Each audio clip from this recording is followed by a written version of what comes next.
Hello and welcome back to the Nasty Metal Production Channel, your YouTube. Welcome to another album review.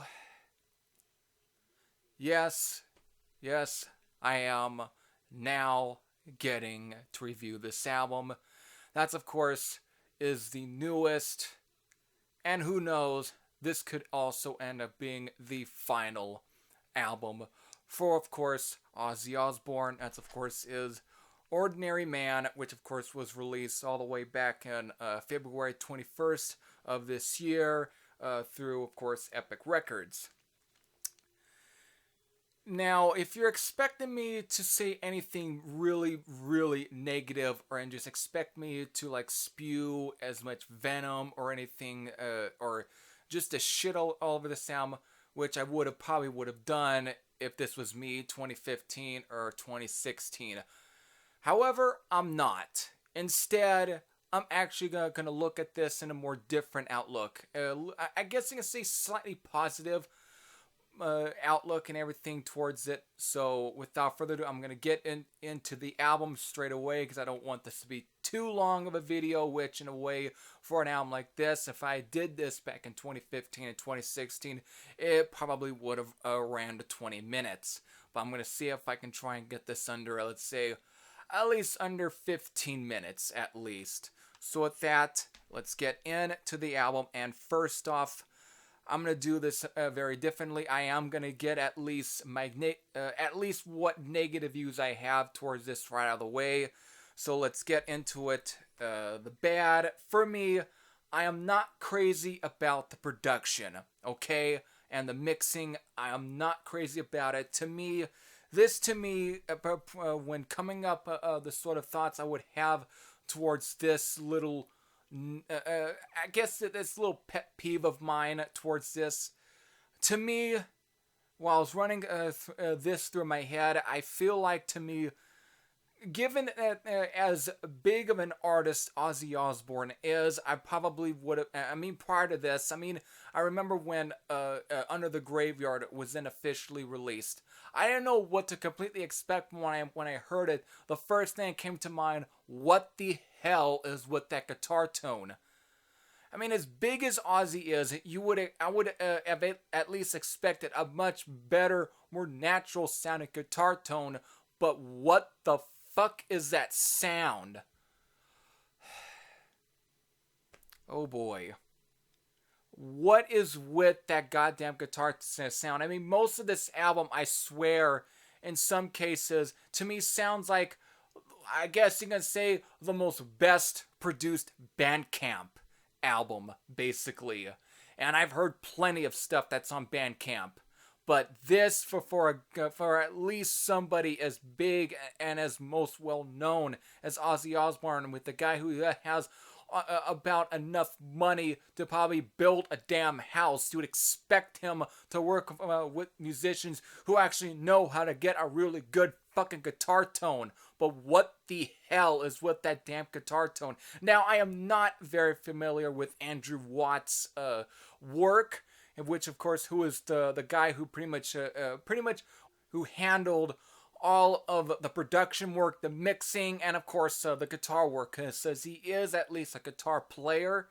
But the thing is, I'm not familiar with this work, and when I look at least what his track record is on Wikipedia, there is a reason why I never heard of him, because the artists that he worked with, let's say, just to name a few, Selena Gomez and Shawn Mendes, and of course Post Malone, which I'll get to him. I don't follow any of those artists. I don't. That's just, to me, it's so far out of my comfort zone from, the rock and metal stuff That's what I'm comfortable with. That is what I'm more used to. So I don't follow anything that's really out of it that at least is within right now the most mainstream stuff. The only times that it will ever cross into it is if at least an artist I am very familiar with. Let's say even a more known hard rock artists. Let's say someone out of AC/DC or in some cases Aerosmith and Motley Crue, that kind of stuff. If any of those artists is working with that's the only time we'll probably would ever cross over. Like in this case, it crosses over into that realm. But I don't follow anything that's in that realm, so I'm not very familiar with any of the stuff that Andrew Roth has ever worked with. And given now, I don't know if I actually give a damn. I'm not very crazy about his guitar tone. It sounds so synthetic and processed. I barely doubt he ever recorded the guitar tracks with an actual amp. I don't think an actual amplifier was ever used. It sounds so computerized, and it basically takes away any sort of the feeling and effort from some of these songs. But that's just my probably one of my biggest negative views about this album is for the production, or even the drum sound. And I mean, the drums sound so fucking tinny. It's like really they couldn't Ozzy and Co couldn't have afford a much more well produced, better fucking drum tone and drum snare. It sounds, I at the time before even coming up with this review, I was almost coming up with the opinion that I swear these drum tones were recorded with the fucking Hydrogen Drum Machine, which is a fucking computer based drum program. And the tones, while you may get some interesting, at least maybe naturally sounding drum sounds and drum tones with that program, most of the time it still sounds very programmed, and that's what I get from here. It doesn't sound authentic, and it also kind of takes away any sort of the feel from this album for me. But that's not the way that the songs themselves are terrible. I'm just not very thrilled with most of the mixing, the production. So let me just definitely had to get that big pet peeve. So that is, I'm just not crazy about the whole sound, the production, the mixing, and overall on this album. The second negative I've got towards this album is the lyrics. Now probably the biggest negativity is actually towards the opening track, and not so much some of the rest of the lyrics. I mean, there's some meh kind of lyrics within most of the songs here, but they're not on the level of being like what the fuck, But I mean, of course, I don't expect very intelligent lyrics from Ozzy Osbourne, given some of the lyrics in the past. I mean, though, sure, some of the lyrics from the past albums were always great, but that's because of who he was working with. I mean, Bob Daisley, for an example, was one of the main one of the main reasons why a lot of the songs from the past sounded so great and how they were so well constructed, because Bob Daisley was at least a really just as more of a professional guy. I mean, nowadays Ozzy will say that he wrote all the fucking songs. That's, I mean, Bob Daisley, I think, is pretty basically called and said no, of course. Again, look back any, let's say some of the original vinyl pressings. You're going to see Bob Daisley's name on any of those songs, and he was just as more of a well-crafted lyricist than Ozzy. I mean, not to take anything away from Ozzy, he at least used to come up with some great lyrics, especially during his days in Black Sabbath. But that's not so much the case with the opening song on this album, with this Straight to Hell. And it's mostly with one particular lyric on this song. It's, of course, basically, I'll make you scream, I'll make you defecate. Now, I don't have to fucking sit here and tell you what defecate actually means. You can probably can look it up on your own on, let's say, Bing or Google, and look up on what the meaning of defecate is. But don't let me say that I didn't warn you on because of the results that you probably do that you get when you do look up the definition of defecate ain't gonna be pretty. It's not. So I'm just gonna leave it right there. Terrible fucking lyric for the song. I don't have anything really else left to say for much of that because of even though I do know, but it will just even more deride most of this fucking video. I just think it's not a very great lyric, and given a guy like Ozzy who was come up with at least, and again, if he had a guy like Bob Daisley with him, he probably would have looked at him with a blank face and very dumbfounded and be like, what the fuck are you thinking? So I'm just leaving it there. I don't need to go on too on with the lyrical part there. I just think it's not a very great lyric choice for it. At least say otherwise pretty decent song on the album, because it opens. Straight to Hell is a great opener for the album. It's just those lyrical part, man. I mean, when it just comes up, I'm just completely still left with a bit of a grin on my face, and it's a very much a shit-eating grin, and I'm cringing at the same time. Like, why did you think that was a good idea? So there's my second negative. Now my third negative is Post Malone. I don't have to go into far detail on to tell you who the fuck Post Malone was, because by the was it about 2017, the first time I ever heard of the guy, like, who the fuck is this guy? I never knew who fucking Post Malone was until one of my buddies just started, I think on Facebook, was saying that some people were comparing him to Post Malone. But there is at least some slight positives. I know many people towards this album have had a lot of negatives because of Post Malone, because there's about at least 2 tracks. One of them is actually considered a bonus track on here, but the first track is, of course, with that features him is It's a Raid. And of course the bonus track is Take What You Want. Between the two, I think It's a Raid is probably one of the more tolerable songs. Actually, I will even say this. I'll even come out and say I think It's a Raid might be the most tolerable song, or the only song from Post Malone that I can actually tolerate. It's a decent, fine, fast rocker, and it's decent. I mean, it sounds like an Ozzy Osbourne song featuring Post Malone. It definitely sounds like it fits at least now, even though it's at least close to the end of the disc, and it's definitely not the greatest song on the album, I can say that. I mean, it's probably one of the better songs I've heard from Post Malone, but at least on this album, it's not probably the greatest song on the album, but it is one of the more decent songs, I will say, from Post Malone, so there's at least a bit of positive I can give towards that. However, Take What You Want, which of course features both Post Malone and Travis Scott. The only thing I can say about this is pretty much a straight up Post Malone and Travis Scott track than it is an Ozzy Osbourne song. I'm just gonna leave it there because I don't want to talk too much about it, so I'll just leave it there. So there's most of the negatives, and look at that, it's 13 minutes, or right now 14 minutes, which I knew for sure that a lot of my negatives was probably going to take up most of this video for sure, or at least of this review.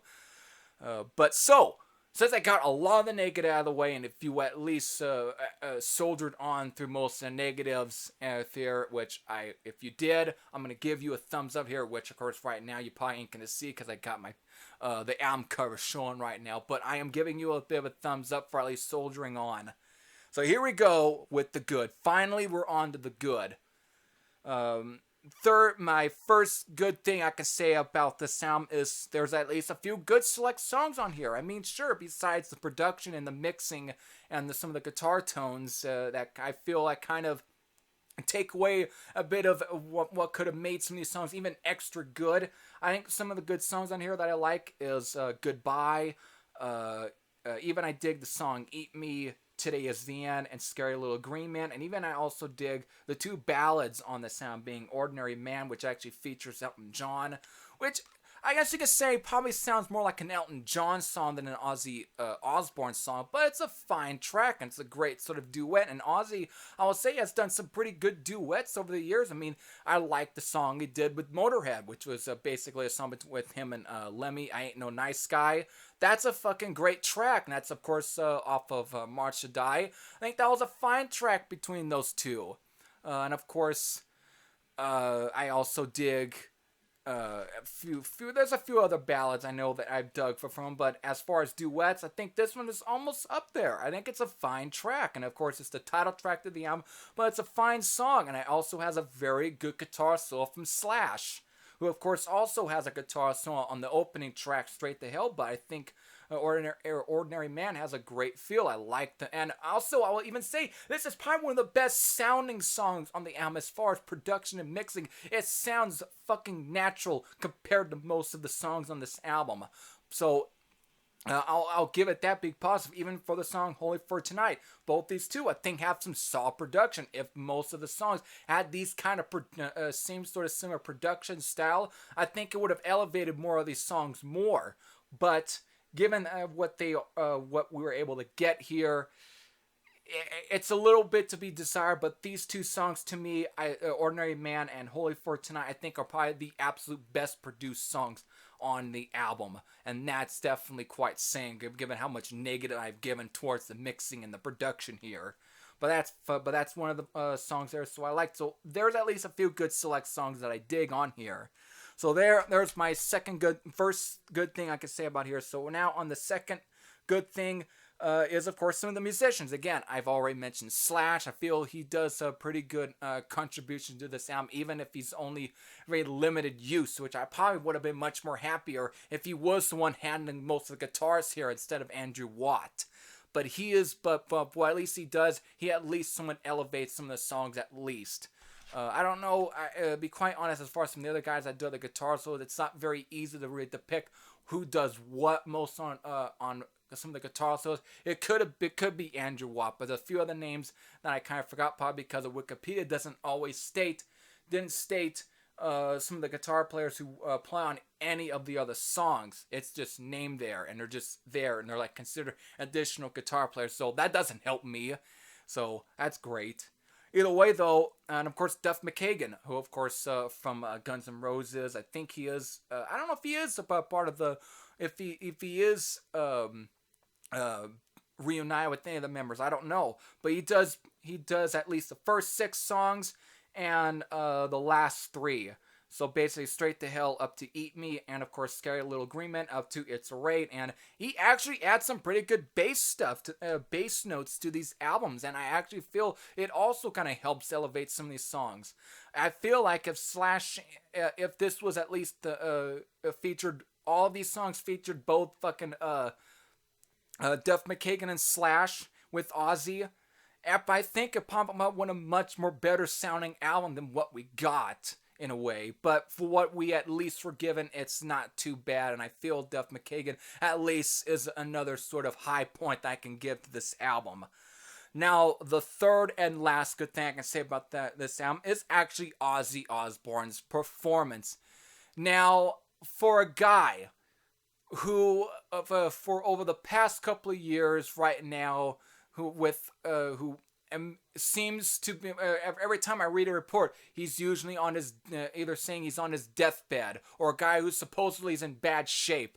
He sounds actually pretty good on the album. I mean, yes, I don't know if you can ever say that Ozzy Osbourne was ever a great vocalist, but at the same time, he's not as some of the worst to begin with. He's at least does fine on here. I would even say I don't think he sounds any better here than he did on any of the other albums that he sang on. If you ever bring up any of his stuff with Black Sabbath or any of his solo material, I mean, he doesn't sound any different than he did on like Die of a Madman or Bark at the Moon or The Ultimate Sin or No Rest for the Wicked or even Hell or fucking No More Tears. He sounds no different than he sounded then to how he sounds now on this album. So there is actually a pretty good point. Even if let's say if auto-tune is being used on his voice, which I actually doubt because of it's so if there is, it's very subtly used. He sounds no different than how he did on the past sounds, and I think that's actually not a bad thing at all to say. So I would say he's for a guy that supposedly is in bad shape. He sounds fine as fuck on this album. So there is all my there's my good things to say. Now again after so with all that said, this is definitely a fine album. If this is his last album, I think this is this at least is a good enough album you're gonna get from Ozzy. For anyone that says that he could do better, I fucking doubt he will ever do any better than this. And given with all the health scares, and with him even coming out as after the sound was released from him saying that he probably will go back in the studio and record one more album, is I would say is very overstating is here, because you have to kind of take whatever he said there with a bit of a grain of salt, because I don't think he's going to probably get, because I mean it's just shocking that he was able to kind of get himself and pull himself together to at least to force himself to go into a fucking studio to actually record the sound to begin with. It's at least enough there. So with that, it's definitely surprising. Again, to definitely to comment on the people that say that he could do better. I don't think he can do better after this. To be quite honest, even before this album was made, I doubted he was ever gonna make a great album, because of to me, his last great slew of albums died in the 1980s. I mean, from Blizzard of Oz to Diary of a Madman to even into, of course, Bark at the Moon, The Ultimate Sin, No Rest for the Wicked, and then No More Tears. To me, those are probably the last great albums he actually had recorded, at least as a solo artist. He will at this stage in the game, I don't think he can ever make another album that would be that would ever be on the same pedestal as albums like Blizzard of Oz or Diary of a Madman. I don't think he ever would. I mean, I didn't mind albums like Black Rain and Scream. Actually, to be quite honest, I actually might have gained a little more appreciation towards an album like Scream due to the fact I think it was probably the last, I would say, most authentically sounding and more natural sounding Ozzy Osbourne album, because at least Gus G's guitar tone in there was actually great. Might have been similar to Zakk Wylde in some places, but it at least sounded very natural and sounded like it was recorded through a fucking at least a guitar amp. Here, besides again, so with all the negatives I've given toward this, there is at least some good stuff I like about it. So with that, since I've gone on for too long, I said I wasn't going to try and get this to 22 or at least 20 minutes, but I did. So there's at least a low point for me. Anyways, though, my score, you know what? I'm going to be fucking generous and give it at least a 6.90 out of 10. It's not close to a 7. I mean, I can give this a 7, but I feel because of some of my negatives I have toward this, I'll probably give it a 6.90 out of 10. Just to be at least generous, because given that I know how probably difficult it probably was for Ozzy to probably get himself to feel comfortable to go into a studio and actually write and record some of these songs. I'm going to be at least a little bit generous there, but other than that, this is probably, it's a decent album, but this is anywhere near as good as any of the stuff he did in the fucking 1980s, and nowhere does he ever touch any of his stuff at Black Sabbath. But it's a fine album nonetheless. So with that, I know all of you have listened to this album. So with that, definitely let me know what you thought. I know a lot of you have plenty to say about this album as well, besides what I was to say here. So that I hope you all enjoyed this. Every Thrasher Sam out, and I'll see you all later. Take care, everyone.